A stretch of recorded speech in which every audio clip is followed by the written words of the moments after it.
Hey everyone, it's Luke here from LT Gaming and welcome back to the channel. Today I'm taking a look at Modern Naval Warfare, which claims to be the next generation naval combat simulator brought to us by Slitherine.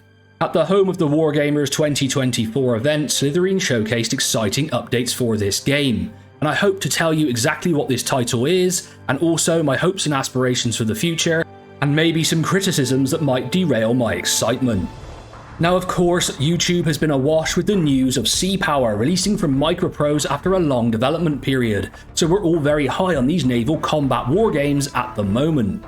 Sea Power of course looks excellent, but I am a little tired of the YouTube spam at the moment. It's the same old Let's Play content, and honestly I want to see a more critical take on the title, and when we get our hands on that in early October, it's exactly what we plan to do.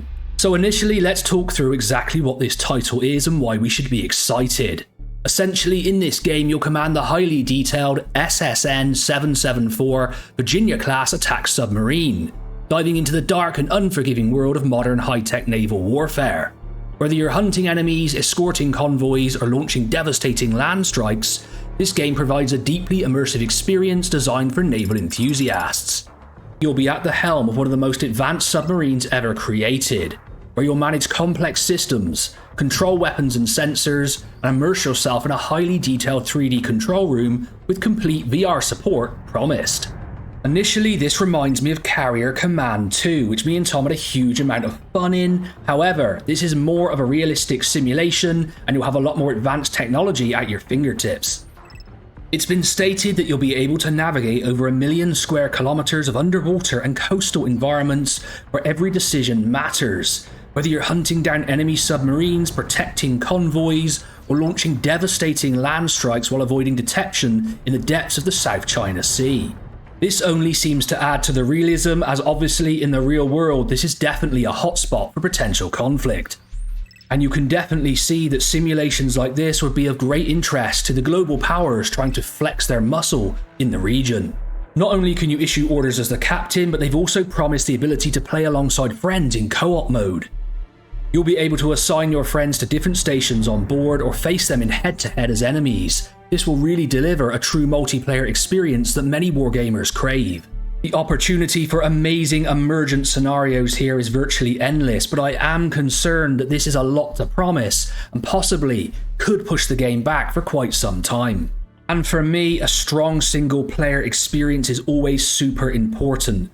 I loved Carrier Command 2 and I really enjoyed playing with Tom, but the single player experience in that game was a little weak as you had to rush around doing so many different things. For me, wargaming is about relaxing and enjoying playing in single player, so I really need that to be strong in this title.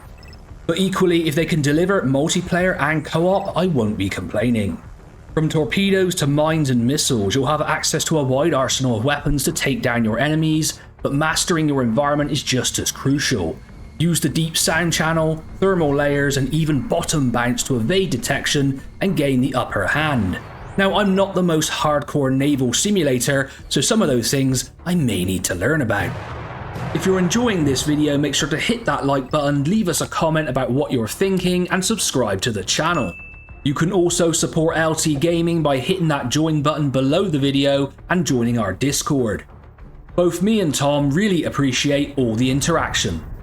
As the captain, you'll also command a skilled crew, whether they're human players or AI, and they'll be ready to follow your every order in a dynamic real-life environment. I think the really cool thing here is you'll be able to immerse yourself in lifelike simulations with real-time weather, marine traffic, and more. Whether you're navigating calm seas or surviving a storm, the world around you will constantly evolve, adding new challenges to your mission. Honestly, this is music to my ears and sounds like a complete wargaming dream. So Modern Naval Warfare should allow you to take on the ultimate challenge and become the master of the modern battlefield. There's so much to learn and enjoy here, I just can't wait, but they really are going to have to deliver. Let's jump into what they've promised and updated in the latest Home of the Wargamers event. So at the Home of the Wargamers event, one of the major updates for Modern Naval Warfare was a new trailer that highlighted the United States Navy. This followed on from what they did with the Chinese also. And I have to say, the models in this game look absolutely beautiful, some of the best I've seen, and I really enjoyed watching this trailer. Now, it was just a trailer highlighting the units with not a huge amount of gameplay, so we could criticise that aspect for sure. We did see a little bit of gameplay during the event itself, however, given what Slitherine had told me, I was a little bit disappointed, especially considering the development time of this title. And of course, it doesn't help that Sea Power now has a release date. That puts a lot of pressure on this title, I think.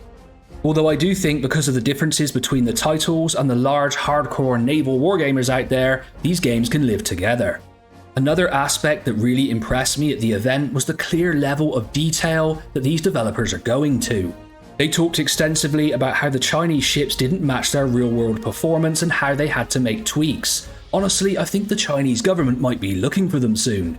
But this type of detail is what wargamers absolutely love, and honestly why many of us dive into these titles. We love the detail. I did talk about this some time ago, but as a kid I had these little books that contained all of the military aircraft and naval vessels of the various air forces and navies around the world, so this sort of game is right up my street. I think one thing that came across during the presentation is that these guys are super passionate, and that is great to see, and I have to commend it highly. If they do add the British Navy, I'll be extremely pleased. I mean, like I said, it was great to see the gameplay sequence which showed a P-8 Poseidon aircraft attacking a Chinese DDG and a submarine torpedo tracking an enemy surface vessel. However, it wasn't a lot. So let's move on to the criticisms here. Despite all these impressive features, the game has been in development for a significant amount of time, leading to some impatience within the community, and I definitely saw this on the Matrix trailer in the comments section. Many players are eager for a concrete release date, and Sea Power giving you one hasn't helped this title. However, they did say there will be wider access with a playtest soon. And we've all seen the gameplay complexity which is on show here, but we have no idea how it's managed, the depth of the realism in systems and controls, or what the strengths will be for hardcore simulation fans, or even newcomers who want to come into this title and might find it daunting. We just don't know yet. I got the overwhelming sense that the developers are also in no rush, and that can be a good and a bad thing. Look at Task Force Admiral. Now, I have been promised by Microprose there's going to be movement on that title also, but let's wait and see. It is important that they take the time to get this title right. However, they don't want to leave this too long, or fans will move on and just forget about it. Overall, while Modern Naval Warfare is shaping up to be an impressive and highly detailed naval simulation wargame, the long development timeline and niche focus could be seen as drawbacks, especially for players who aren't hardcore simulation enthusiasts. The latest updates, however, showcase major progress that might help ease concerns about the game's release trajectory, and also that ability to access the playtest will be greatly welcomed by players. So there we go, we're all excited about these amazing naval wargames. Sea Power looks great and I can't wait to get my hands on it. Thank you Microprose for meeting with us the other day. And also Slitherine, as always, we like to support your products and always show off exactly the stuff that you're doing. Let me know what you think in the comments below of this particular title, whether good or bad, or let me know if you're excited about Sea Power. Alright LT gamers, make sure to like, comment and subscribe, all that YouTube stuff. I've been Luke and I'll catch you on the next one.